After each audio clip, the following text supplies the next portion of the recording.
оқушыларының мамандық таңдауын ұйымдастыра отырып кәсіби бағдар беру.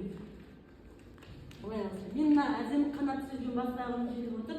Ертең ертеңі өресі биік дүниетанымы кең, кемел ойлы азаматтар тәрбиелеу үшін бүгінгі ұрпаққа сапалы білім және саналы тәрбие беру әрбір мұғалімнің алдында үлкен жауапкершілікті жүктейді.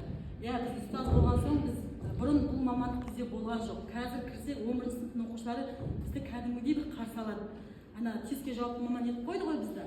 Апай тест не болып жатыр, апай тестте не жаңалық болып жатыр деген сияқты. Яғни біздің кіріп шыққанымыздың барлығы оқушыларға үлкен үлгі болып жатыр.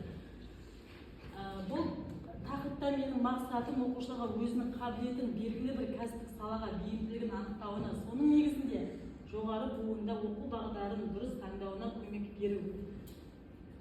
Біз бірінші бағдар беру арқылы біз оқушылардың ең бірінші біз таңдау пәндерін сұраймыз. Таңдау пәндері арқылы біз сол мамандыққа бағдар береміз. Яғни химиологияны көп оқушы таңдап алады да, көбісі қазір бізде ата-ана бізде не істейді?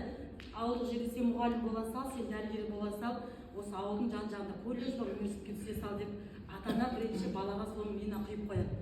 Оқудың жарты жылына дейін, январь айына дейін, қаңтар отыға дейін химиологиямен мұғалім болам деп таңдап жүрсе, одан уже бала төмен жинай алмайды, жоғары жинай алмайды, баланың қызығушылығы төмен.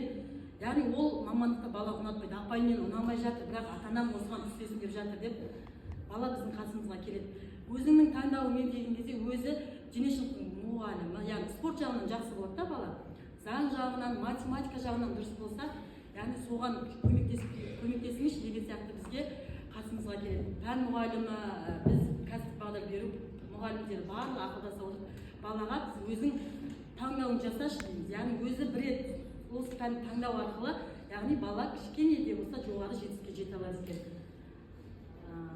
Осы салада міндеттері, осы жұмысымыздың міндеті оқушыларға мамандықтар туралы біртұтас мағлұмат беру, оқушылардың өз қызығушылығын, бейінін, қабілетін анықтау үшін арнайы сауалнамалар жүргізу. Біз қазіргі таңда 1-10 сыныпқа дейін сауалнама жұмыс жасаймыз да.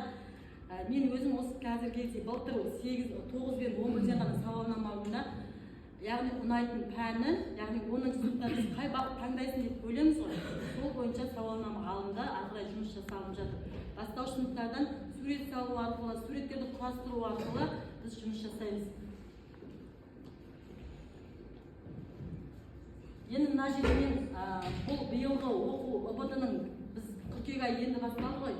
Сондықтан біз уже пробный тест бастап жедік. Былтырғыға қысқаша тоқталып өтсем, былтырғы